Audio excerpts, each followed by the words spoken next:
Middenheim, city of the White Wolf. Seated upon the great mountain, the city is truly an impressive sight. Its mighty walls and strategic location make it the perfect place for a capital city. Between its great walls and stubborn people, the city has never truly fallen. Now that is not to say it has not come close. Whilst several sieges have indeed met their ends with the walls, conflicts within the city have caused problems of a different sort. And let none of us forget how close one foe came to taking the city. The hideous goblin warlord, Grom the Paunch. A terrifying creature. A goblin said to have consumed troll meat and survived. This terrible foe had great cunning, and while it sieged the walls, it also led thousands of goblins beneath the city. There, in the Undercity, did the horde almost take Middenheim. Luckily for us all, the Undercity has its own dark secrets, and that combined with the might of the Ulrican military will meant the day was saved. And it just goes to show, mighty walls and armies can certainly protect a city from the outside, but danger can still come from within even the safest of places in the Empire. This is Red Moon role-playing. The Templar Arms. Quite a popular inn/tavern in the city of Middenheim, located in the Gelmund district, one of the main districts where a lot of trade happens in the city of the White Wolf. It's a large two-story building, quite spacious, a very large ground floor with several small rooms for travellers to stay in, as well as a large mess hall and several guest areas as well for private functions. And the second floor, again, it consists of much larger rooms for 2 or even 3 people. It has a stable and is right on the main street. So as you approach it, it is already very, very busy. The main mess hall is full of people. Largely human, largely local, but there is a scattering of dwarves, a few halflings, you can even see an elf at one point. It seems to be very busy right now as you approach. It is the middle of the day, and our 3 heroes have arrived here. Why? Well, they were told this is where they have to stay. And to be fair, it's not a bad place to stay at all. Maybe it's not the fanciest inn in town. It's definitely not the worst inn in town, that's for sure. What do the 3 of you do as you enter this crowded, busy inn? Well, I will immediately begin looking around, trying to see if if I see anyone from the Purple Hand. I mean, I don't think it would be that obvious, but I am cognizant of the fact that I am actively being searched for, so yeah, I try to keep my eyes out for anyone that would obviously belong to that organization. Well, sadly, not obviously, no. You find yourself wondering, will you see any purple hands? Will you see any purple clothing? Well, you do, but it could also just be a purple hat. There are a lot of people in here. It's very busy. Some of them are armed with armor and weapons. Some of them clearly look like merchants. Some of them look like the Watch. Some just look like standard people. There's a lot of people in here. They all could be quite suspicious, but they also could not be suspicious. Well, with that knowledge, I suppose I'll just see what I see in here then, and I'll look at my companions as well and see what they do as we enter. What are you 2 doing? Again, as you enter, it is crowded. Every table is taken. There are several people at the main bar, as it were. You see a young halfling. Well, I think she's young. She could be old. The thing about halflings is they tend to look quite young for most of their lives until they're old, and then they're dead. It's hard to tell their ages. One's running around serving people. Every table is full. Everyone's eating as well, although they don't seem to be eating a lot. That's interesting. And there's a lot of laughter and conversation on the air. The mood is pleasant. Heinrich's head is spinning.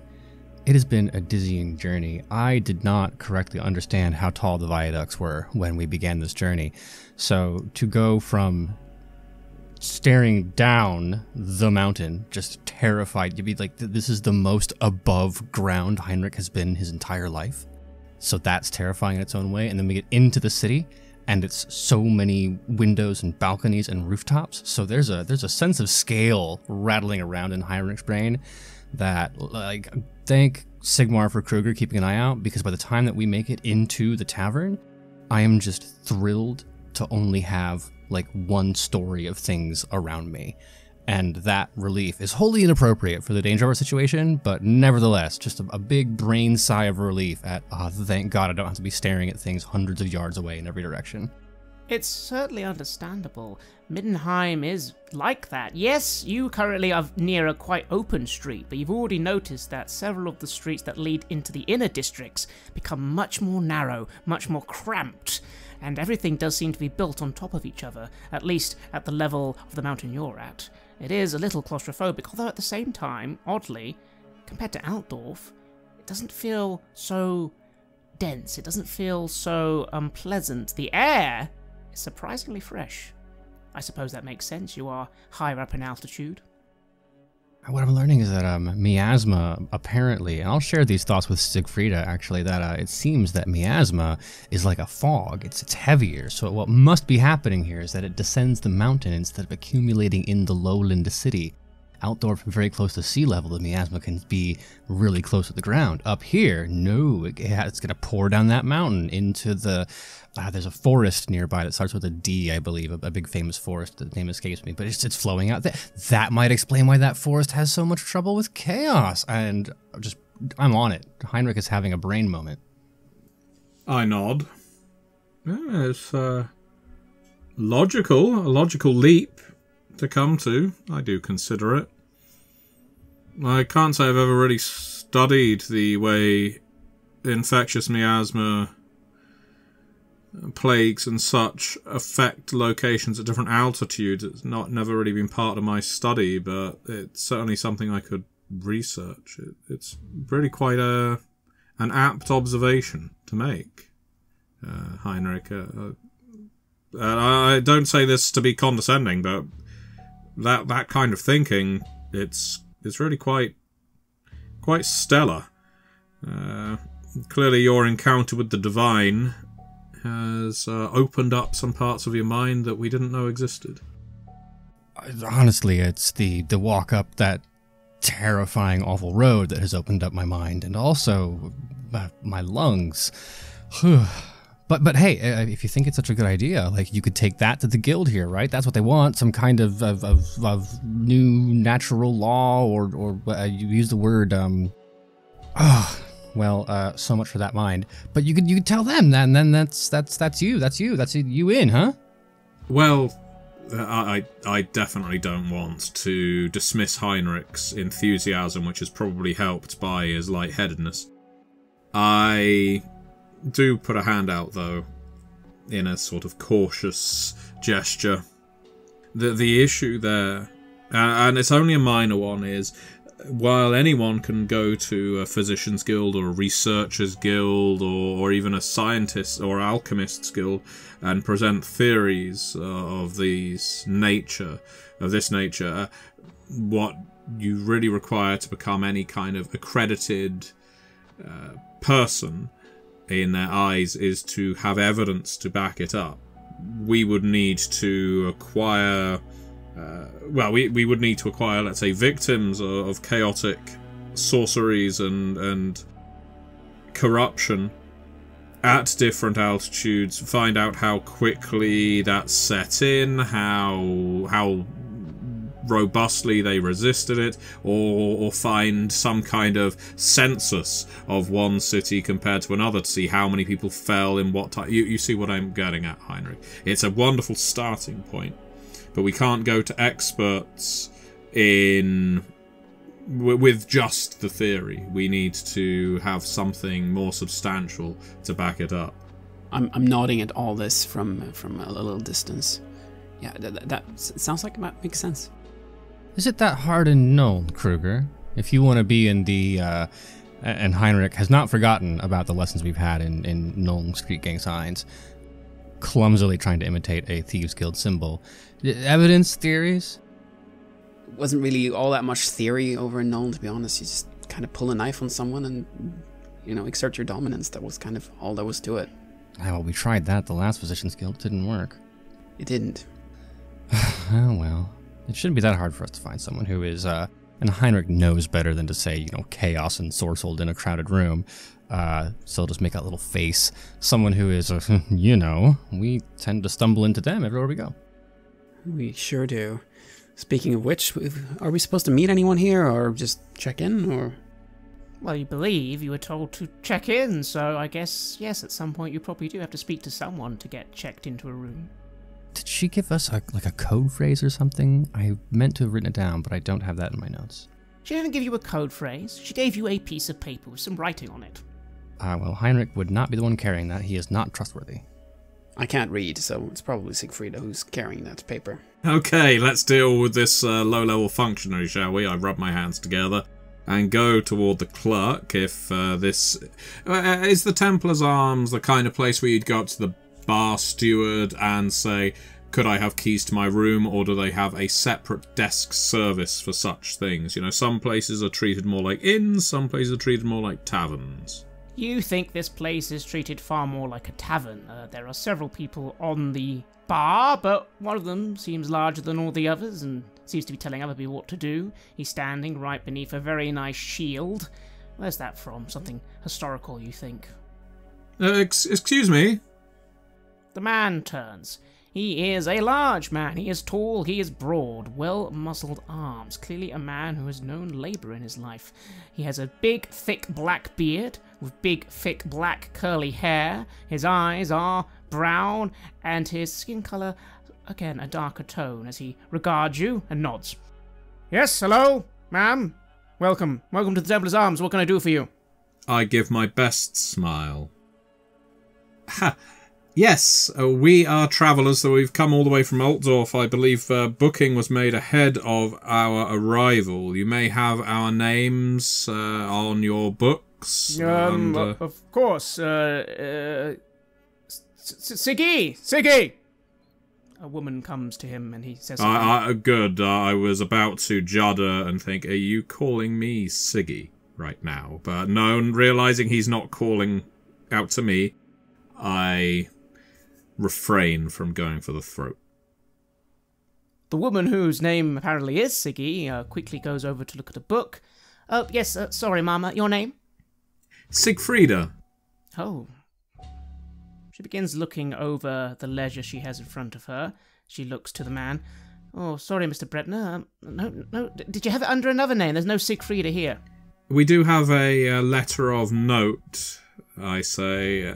I have read this, haven't I? It doesn't give us away immediately as agents of the Black Chamber. No, in fact, it's very brief. It simply is a picture of a symbol. Yeah, and I hand it over.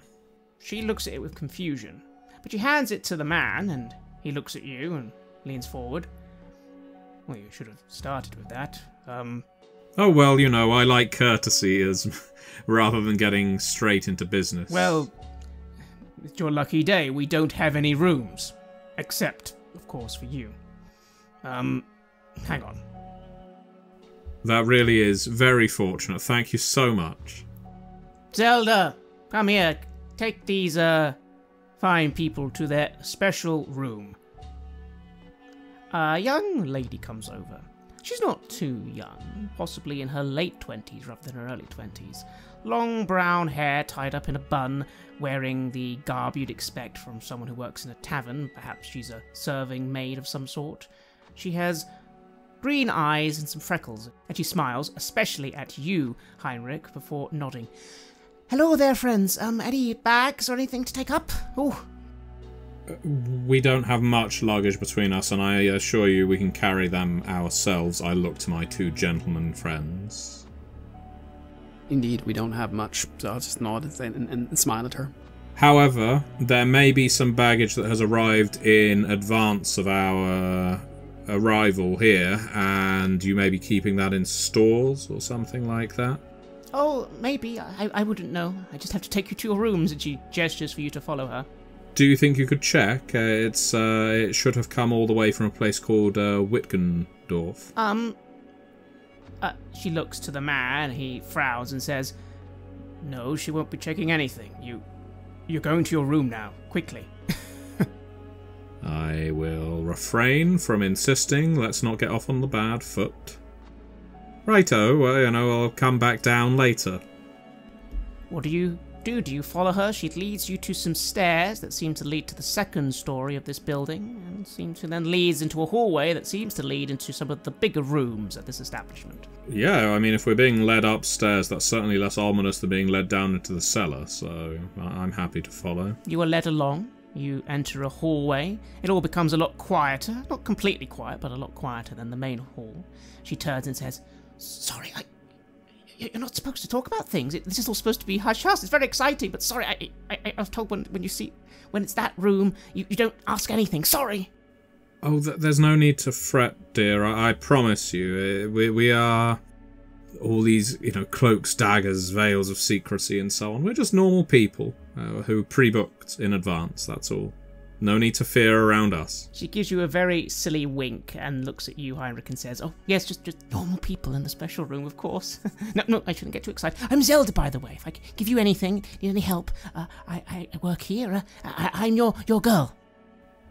Okay, well, don't go alone. Take this. I'll put a coin in her hand. What sort of coin? Is it a silver or a gold crown? Yeah, I'll give her a silver.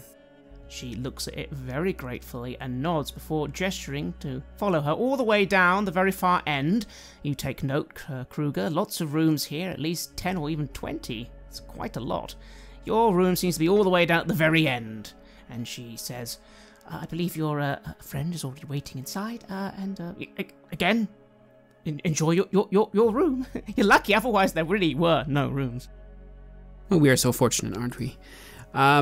I'm looking around at these rooms. I mean, I suppose it would be difficult to tell if they're occupied or not. Is there any movement in this corridor that we're in? Anyone kind of going in or out? Or is it mostly quiet? Do I hear anything from any of the other rooms, kind of things you would hear through a door, for example? Roll a perception check.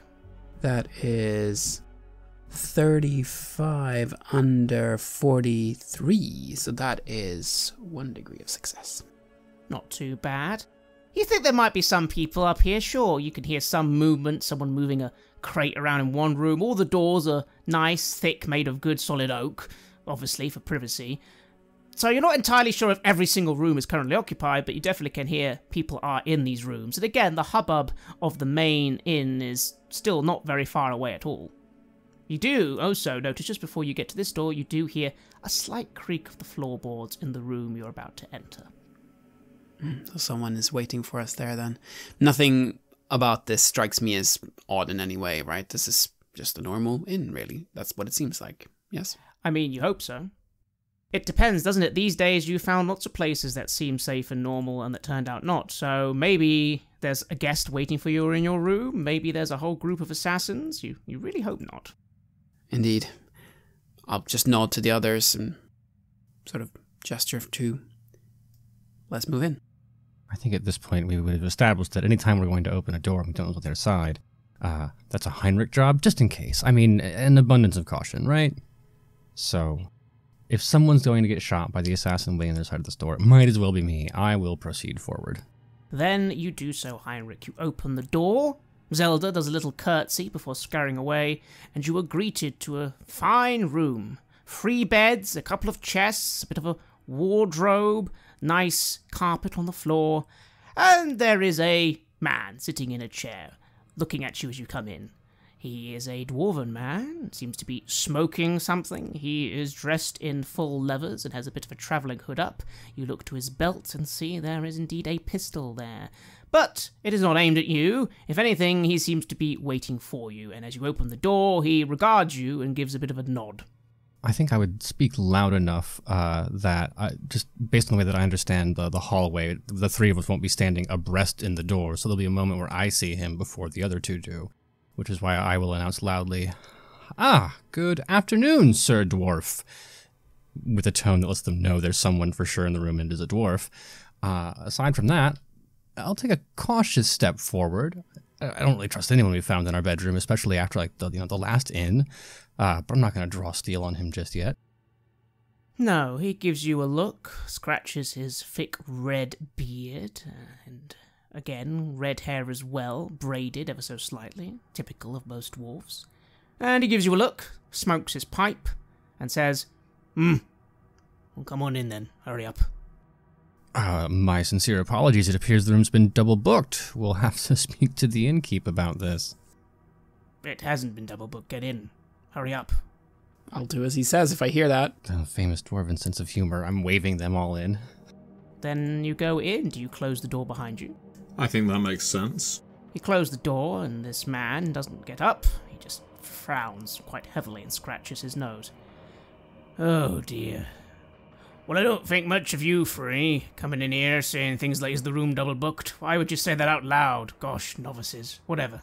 I'm here helping out an old friend, and then I'm going. So, out with it. You want information on Middenheim? I'll give you some information. Barak. That's my name. Barak. Hi. Well, it's wonderful to make your acquaintance, although it seems like it's only going to be a brief one.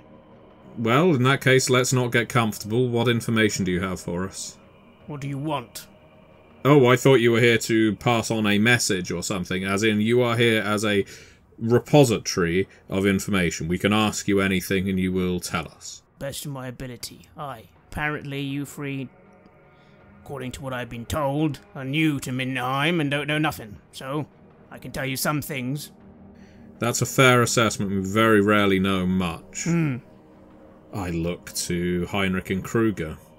What kind of deadly questions have been playing on our minds, aside from, are we about to die today? To help you out, I've been told, he's using you to hopefully follow up a very vague lead, I might add, on some bastards who maybe work for that Purple Hand.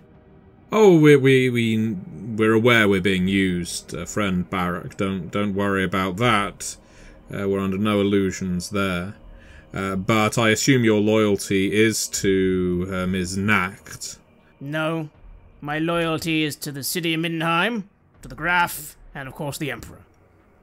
Well, I suppose I would like to ask if you have any acquaintance with her. Is it likely that once we have completed our fulfilled task that she's going to try and murder us? And I ask that in all candour. We have spent a lot of time travelling from place to place, fulfilling some obligation or other, and then immediately having to evacuate before... well, evacuate's probably the wrong term, although we've certainly come close. Flee before being, well, killed. It depends. You enemies of the Empire? No. You enemies of Middenheim, Middenland? Absolutely not. You want to worship fell powers and kill people and wear their skin on your head, or that sort of thing? Is this some kind of... No, I think the answer to those things is clearly no. Well, why would she kill you then? Well, I mean, that's reassuring. Good point. We will avoid wearing people's skin on our heads. Good. No. Lady Nacht's a servant of the Empire, of the Emperor. Black Chamber. Before that, well, not my business to be telling you, but she's also an Imperial Envoy. You think Imperial Envoys go around murdering people for no reason? No, that wasn't my... I was not trying to infer that from what I was saying, I promise. Humans.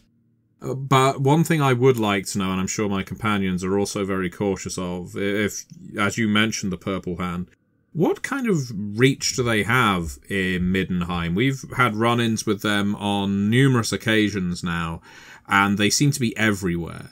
Are they somehow tolerated in this place? Is it believed, as in, do they manipulate certain political figures, and that's how they manage to survive for so long? What's your read on the situation? Purple Hand bastards. They're like little cockroaches. Hide under the stump, and you only find them when you find the right stump, and then they're all there. But until you find the right stump, you're in the woods for hours. Do you happen to know under what stump they're hiding under here in Middenheim? No. That's your job. If we knew where they were, you wouldn't be needed. Any clues or ideas around? Absolutely none. Nothing. No reports of activity connected with them? Nope. That's exactly how they work. I personally think this is a massive waste of time. She's the one who said you three apparently had some way of getting their attention. I don't know. I wish you luck, but what I'm telling you is no. As far as I'm concerned, they're not even here anymore. Yeah, she says there might be a cell, But the thing about the Purple Hand is, half the time, they don't do bugger all. I'm more concerned about far more visible threats to our city, personally, but again, that's not what I'm here to talk about, unless you want to ask about it, I guess. Are there any of the movers and shakers in this city that might be able to aid us, you think? Anyone that also wants to eradicate this threat that we might rely upon for support? I don't know. Depends who you trust. You could say go to the Midden Marshals. You could say go to the temples. Obviously you could go to the Graf himself, not that you have that sort of access. But, well, I don't know. That's the problem with cultists. He leans forward. They can be anyone. Of course you could also talk to the less disreputable sorts. Criminals. Most of them will probably try and kill you, but, well, they look after their own, apparently. He spits on the floor. Not that I brook with them, and any dwarf who brooks with them, well, should be ashamed of himself. Understood. I look to Heinrich. Oh, Heinrich shouldn't be tasked with questions of intelligence, having a key lack of the main word there, but the dwarf did say some things that I think will give Heinrich a bit of an in. Assuming that it takes us any amount of time to locate the folks that we have been sent here for. You mentioned that there are people you're also after that we should either stay wary of or perhaps meet under circumstances that would be fortuitous to you. Take your pick. Oh, dealer's choice, if for no other reason than I have no idea who's on the list. Gives you a bit of a squint. I suppose this could help. Sons of Ulrich might be involved. Fucking bastards. Ruining the name of the good God with their nonsense. They're causing a lot of the current problems. If you're wondering, yes, they are illegal, but no. The Arl is quite keen to not endorse them, but also not dis-endorse them, saying that all people deserve to worship Ulrich. It's not our way to judge, only his way. I'll tell you, they're all a bunch of fucking bastards, and what they want is just going to cause trouble and violence and bloodshed. Well, we don't want that. Exactly. And of course you've got all the other cults we know about. People say there's one of those ones, a Crimson Skull or something, they're moving around in some parts of town. I've heard words that Tillian Fellowship might be up to something. Although again, they're very good at avoiding scrutiny. Bunch of physicians. Bastards. And of course you've got all the Sigmarites. They're causing problems of their own. And then of course all this tax nonsense, but well, that's another story entirely. Yeah, what is it with that tax stuff? I hear that it's absolutely not a dwarf tax. Ha! Is that what they told you? Well, technically it's not a dwarf tax, they're only taxing the people who are associated with the dwarven guilds. Of course, nearly every single fucking dwarf in this city is associated with one of the guilds. How else would we be employed? So it is a dwarf tax. Yes, pretty much. That, and also priests, wizards. It's all a bloody new thing, but don't worry. The Graf's not a moron, he can see. He'll see this as all nonsense. It's only been introduced the last month or so, and at the end of the week, he'll dismiss it. Rightfully so. Remind me, did we hear anything about, why this tax was instituted? No, you did not. Do you know why this tax has been suddenly instituted? What is the reason for that? He shrugs. I don't know. Maybe someone who doesn't like fucking dwarves. Maybe someone who doesn't like priests or wizards. Maybe just some greedy bastard sitting up there in the top districts. You know how it is. Some noble thinks he's going to get a lot of money off it. That'd be my guess. Or, of course, it could be the, well, it could always be the Ulrichans. It could be a move. After all, our Ulrich himself hasn't exactly condemned the priest tax. A lot of people think that's because he's got a deal going on that he's going to get slightly less tax than, I don't know, the Temple of Sigmar, for example. So the Sons of Ulrich, they're not particularly friendly with these groups now being taxed. Would that be correct? Oh, they're all for it. Yeah. Well, you know what they are, right? They're all a part of that whole Middenland for Middenlanders. You know, get rid of Sigmar, get rid of the Empire, declare this whole province independent, fucking madness.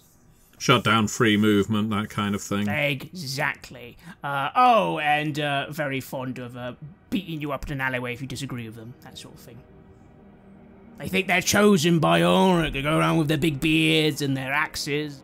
Do they really carry much influence, people like that? Surely that's something of a fringe view. It is, but they're getting a lot of support lately. Maybe someone's behind the scenes working those levers and getting people like that more exposure, shall we say. Yes, but again, where can you start?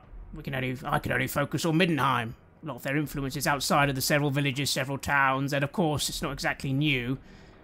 A lot of Middenlanders, Nordlanders have wanted to be independent from the Empire hundreds of years. You know how it is, this place was one of the last places Sigmar himself conquered back in the day. So these Sons of Ulrich, do they have a official, I don't know, place where they conduct their business? Or, is there somewhere where we could go to observe them and what they're doing? That sounds like a very dangerous idea to me. But again, who am I to tell you what to do? No, not official. But, go down to the Outquarter, Oswald. You'll probably find some somewhere, I'm sure. And you have no idea of who might be backing them then? If there's any particular politician or lord that... Anyone could be backing them. They're a movement. Hundreds of people. But again, they could be involved in what you're looking for, but at the same time, who knows? Some of these cultists, they say they're for one god, but really they're for the other. But it's not really the Purple Hand style. They're very open, these people. Yeah, just thinking if they might be working together somehow. They could. But again, take your pick. Remember, you're in Middenheim. They're not the only problem. Low Kings, for example, they could be involved. The Low Kings? Yes, the Low Kings. You know exactly who they are. Kruger, they're the crime guild. Except they're not really a guild at all. They're more just the 4 largest groups of criminals in the city who all colloquially call themselves the Low Kings. They are not friends. That's right. I mean, I've spent some time in Middenheim, yes? Yes, you have. And, I mean, given what I've now heard from this dwarf and what we've seen on our way in here, I mean, do I sense, aside from the dwarf tax and the tax on, others as well, am I noticing anything that seems off, anything that seems to have changed? Well, not straight away, you haven't, no. It's only been here a day, unfortunately. But no, you are familiar with the Low Kings. You remember exactly what you were doing. You were working for them. You had to. No one commits a crime in Middenheim without the Low King's permission. Not if they want to live or to successfully enjoy the success of their crime. You were, in fact, working for, what was it again? The Man. Not that you ever met this man, but that's who you said, Gunther said you were working for. If I wanted to see this man or some other connection that I might still have here that might not want me dead, is there someone? Of course. You'd never met the man after all. You had a contact. What was his name again? Something Half-Nose. Can't quite remember. Yeah. Maybe I can check with this dwarf. There's some ruffian or criminal Half-Nose. Do you happen to know what that person's name might be? I've heard of them. This dwarf looks at you and glares. Half-Nose? You talking about Alfric Half-Nose? I'd fucking stay away from him. Fucking bastard. What's he done? He's a dwarf. He works for... He completely shames the entire dwarven community. Ah. Oh, I understand. So he's a criminal and he happens to be a dwarf. All right. Yes! What more do I need to say? You don't know too much about dwarven culture, but you think you've heard that they treat the idea of breaking the law very, very, very severely. That's not to say dwarves can't break the laws and be criminals, but upstanding dwarves, you think you've known it. They seem to get very angry about dwarves who commit crimes. Do you think they have a whole entire thing where some dwarves who commit crimes and want to be forgiven have to something called like become a slayer or something? You don't know much more than that. All right. Have you heard anything about where he might be these days? No! Probably some fucking den drinking himself shit-faced. I don't care. If I ever met him personally, I'd show him. I see what you're getting at, I see what you're getting at, yes. I believe he does work for the Low Kings. An utter disgrace. Yeah, just thinking if we might be able to get a little bit more sort of underworld knowledge, perhaps through someone like him. Or if you know him, I suppose... Where would he be? It's normally down in Otswold. It's the bar he likes to drink at. Regent's House. So the Ratcatcher's Guild House. Fine, you could go there, but trust me, anything he tells you is going to be a lie, he's going to con you for it, and he's probably just going to try and kill you himself. He might even be involved. Very possible. Well, thank you, that's very helpful. Having asked a series of questions, I'll look to Sigfrida and Heinrich to see if they have anything that they want to confirm.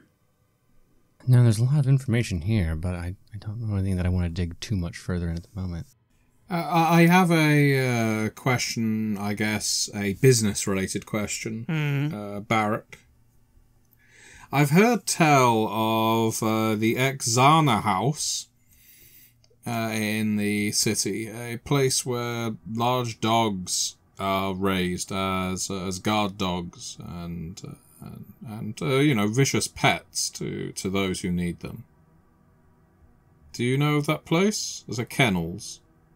Yeah, I know about that kennel. Excellent. I was just wondering, is it some kind of exclusive arrangement, or is it that anyone with sufficient coin can enter? I've never tried procuring an animal before, and was hoping to do so now that I'm here. No, you got the coin. What's her name? Bertha. Bertha Waldhouse, she runs the kennel. She normally trains them for rich folk, but if you have coin and you want a dog, I suppose you can go get a dog. I mean, that is my hope, yes. It would be strange if I was asking and that wasn't what I was looking for, wouldn't it? So yeah, that's down the Alt Market. No, I know, not this district, is it? No. Not too far off, though. I suppose I only have one last question for you, Barrack, and I do appreciate we've taken up a lot of your time. And it's a simple safety and protection one. How... is there any kind of code of conduct? Is there something obvious, any faux pas, as they might say in Altdorf, in how one might act in Middenheim and draw the wrong kind of attention? Because we're very keen. We don't mind people noticing us. Don't misunderstand. We're not trying to sneak around like thieves in the night. But we also don't want to accidentally insult someone's mother by complimenting their hat. Oh, that's a good question. You're all from, Reichland, I'm guessing. Well, all over the place, really, but yes, more or less. Well, keep in mind that a lot of people think the lot down in Reichland are very silly. They think you go on all the time. They think you are pretentious, you think you're the best people in the world. That doesn't fly around here. People around here like to simple things. They like to keep things to the point. During the festival, they're going to be a lot more friendly than normal, but again, be straight with people around here. Don't go around saying, "Oh, dear me, Mr. Madam, Sir, I'll probably a bit." Just tell people what you want. If someone is higher up than you, respect them. Especially the nobles around here.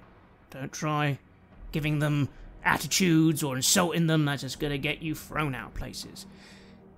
Try and keep the violence inside. You don't want to be angering the watch. That'll cause problems. Some of that can be brought round, but not all of it.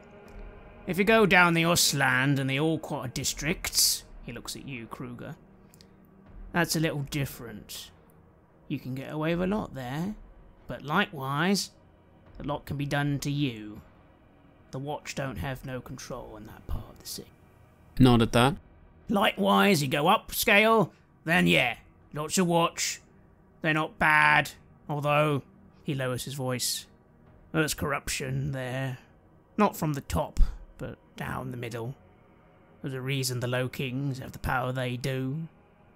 I'm not going to point you at anyone in particular. I have no proof. As for the institutions of our city, respect them.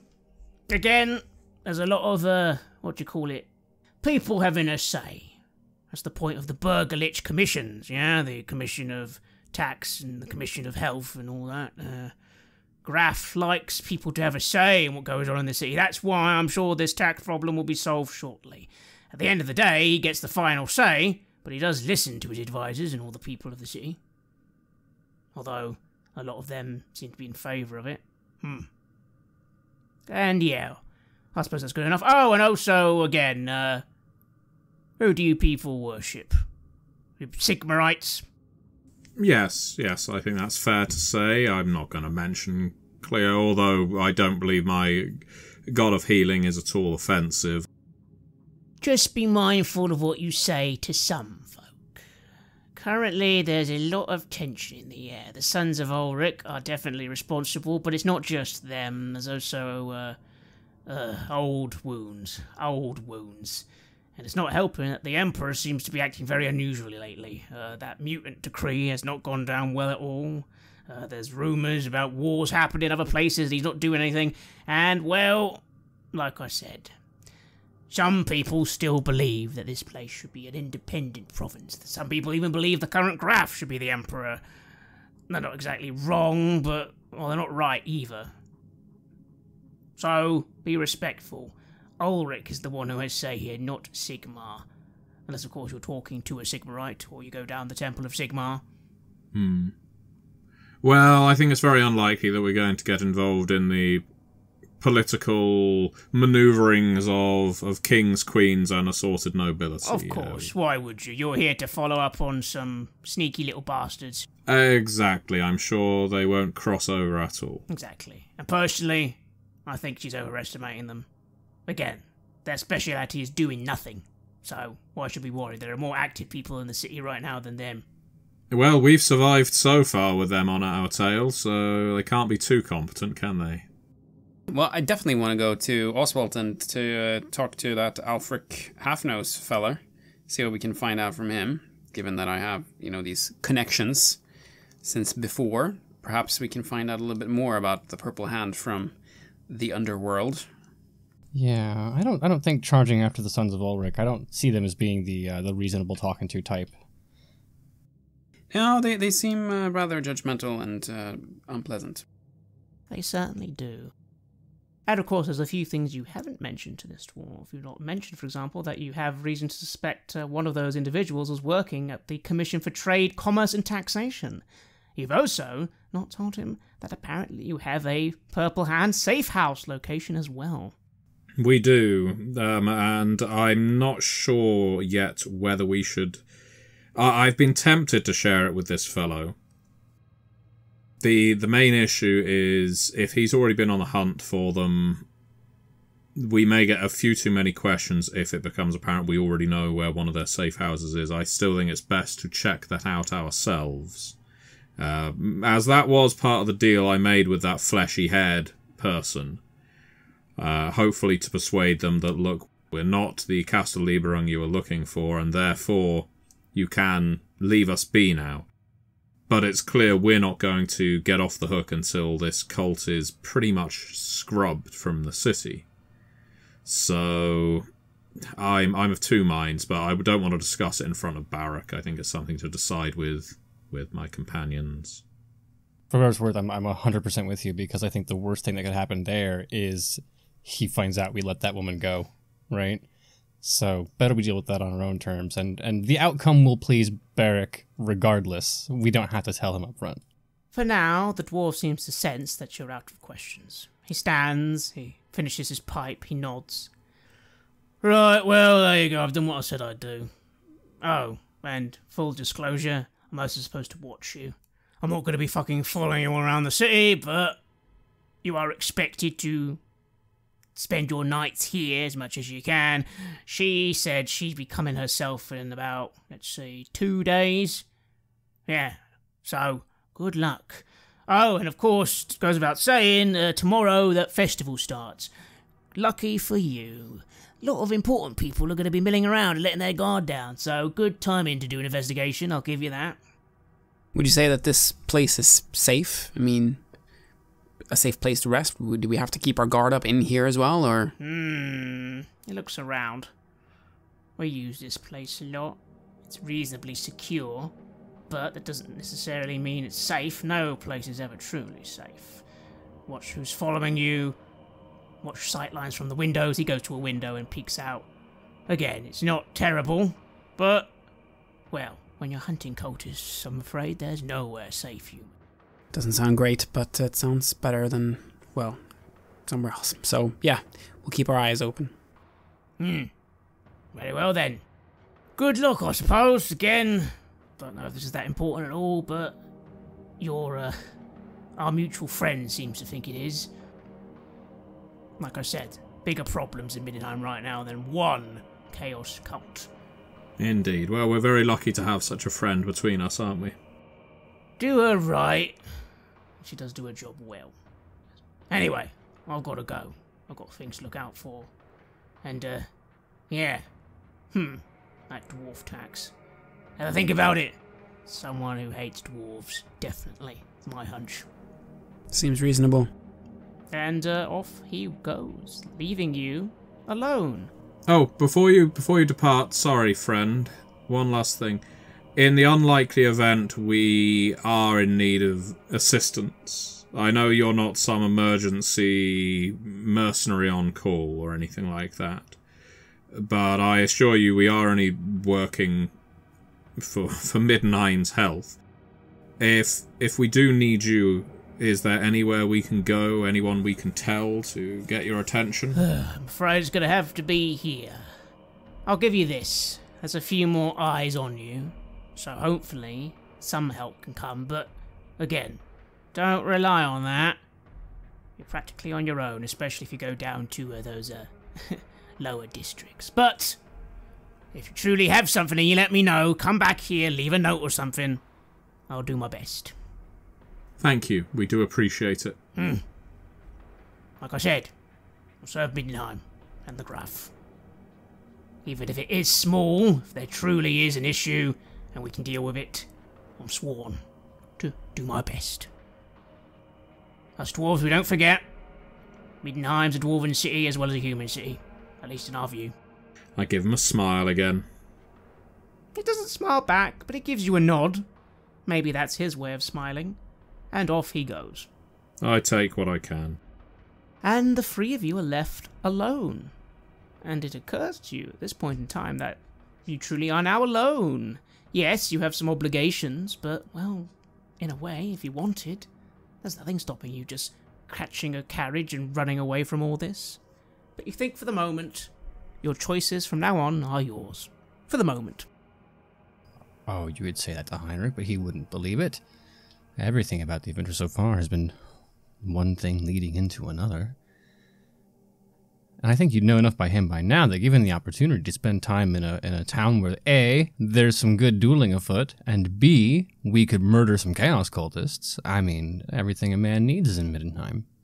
It certainly is. This is a grand city, after all. As you've already been told, it is a city of merchants, a city of criminals, a city of very high nobility. And tomorrow, a grand festival is beginning. And you've seen flyers secreted for it. You're pretty sure that this is very much a city-wide festival. This is not something like the Schaffenfest, which was very lively, but also just on the outskirts of the town. You think this is going to be absolutely everywhere. What time of day are we dealing with now? Is it time to, go to bed for the day, or we still have all of the day ahead of us? You still have most of the day ahead of you. It is roughly 1 o'clock. Plenty of day left. Well, what say you? Shall we split up and make ourselves more efficient, or you want to go together? Well, it doesn't sound like we're all going to get murdered as soon as we walk through the doors. But so I don't mind splitting up.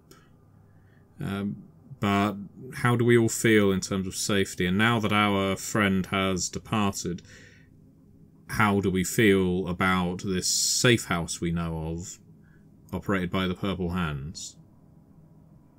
When do we go there? As soon as possible? I can't imagine waiting too long would be a good choice. If our mutual acquaintance has run and put them on our trail, then they might have abandoned the place immediately, right? There is the small chance that they're making preparations to depart, or there's some scheme underway that they have to see to fruition, but of all the places we should be sticking our noses, I feel like that should be among the first, right? Sadly, yes. That said, I don't know many cults who hold their meetings shortly before dinner. We probably have a little bit of time. Wait for the sun to go down, so there are fewer people following us, and then see if we can do this without making a mess of things for once, I like the sound of that. Me too. Then you will go and get yourself some food and begin to make your plans.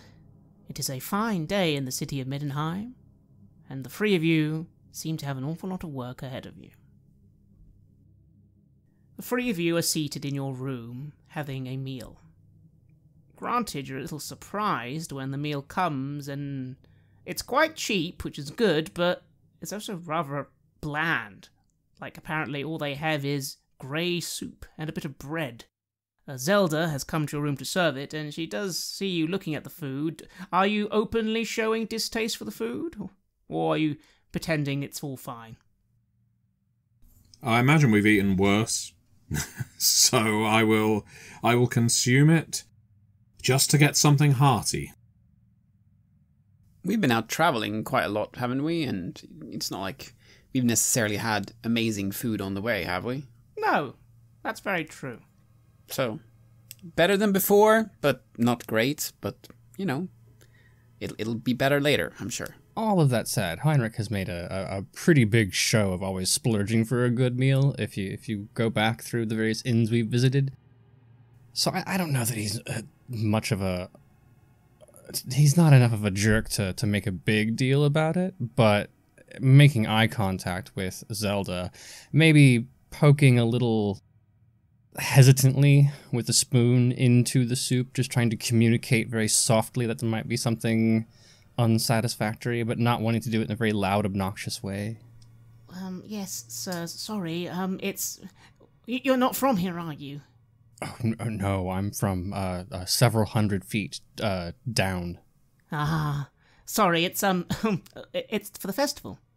It's the day before the festival.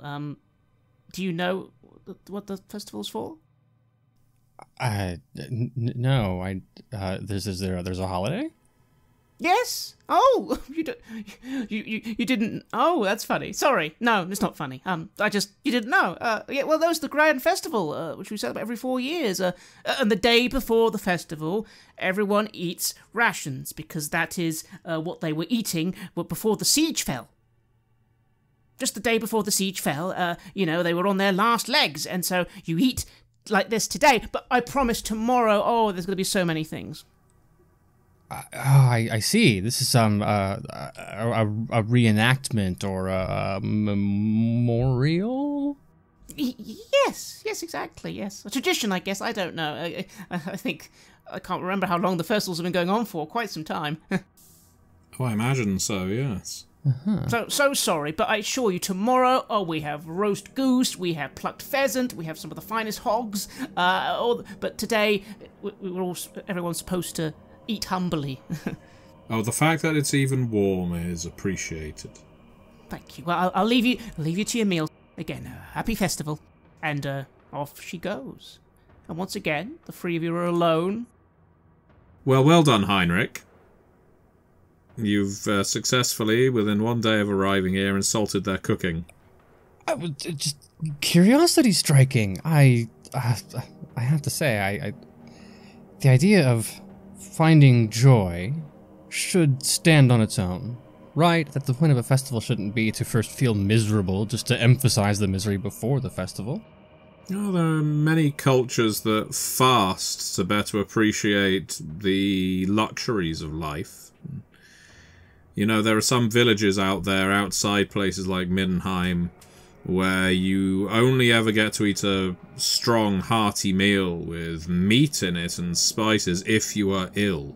If you are under the weather, they will feed you nothing but gruel, the most worse than this grey matter, and that's all you will consume. But if you fall down sick, then your lord is obliged to put good ingredients in your broth. That's why in so many places around the Reich, the idea of soup as a curative is so prevalent, because when you're ill, you are given soup, whether it has chicken or lamb or anything like that. It is the lord and lady's obligation to feed their peasants that kind of foodstuff only when they are incapable of working. But anyway, you're not here for a lesson on culture and anthropology of these people. No, it's fascinating. I would just, well, it follows then, if you are to feed the worthless serfs when they cannot work, should that not be the case, that given the dangerous nature of our work? I understand it's an argument that I'm not going to take out, and then I will make a show of getting a heaping spoonful of what I'm assuming is just like a brown running water and pouring it out. This isn't fighting food. No, but you can look forward to the food we'll have tomorrow. That's what she was saying, right? It's like with children. I mean, I did grow up an orphan, but I have heard that, you're not supposed to give the kids sweets before dinner, right? Because then they won't appreciate it as much. So think of it like that. You'll have dinner tomorrow. Oh, see, I disagree with that entirely. And not to insult your childhood, Kruger, which I'm sure was a delight from beginning to end. I was an orphan. Yes, exactly. On the streets of Null. I think that there's no harm at all in consuming sweet foods, candies, or candied apples, or anything like that with, and I say this as a physician, with meals consisting of vegetables and meats. The idea that some households have that you have to reserve those things, that is what enforces in the mind of the child that these things are treats to be reserved and hoarded, and it ends up leading to gluttony. If you eat everything as it comes, and I suppose that's how I was raised in my situation, you just ate what you had. It stopped becoming a matter of treating one kind of foodstuff as more valuable than another, as any food was valuable. Anyway, I suppose these trips down Memory River aren't going to get us anywhere, are they? Not closer to the Purple Hand, at least. If nothing else, I am inspired now to survive one more day, so the last meal I have is not river water. Still, Heinrich, it's difficult, isn't it? A lot of this is confirming things you'd heard. What was it the dwarf said? They think down south you're all fancy and pretentious? Well, you've heard that up north they're all boring and dull, and this seems to be proving it. I didn't think you could get more dull than living on the river and, fish every meal, but...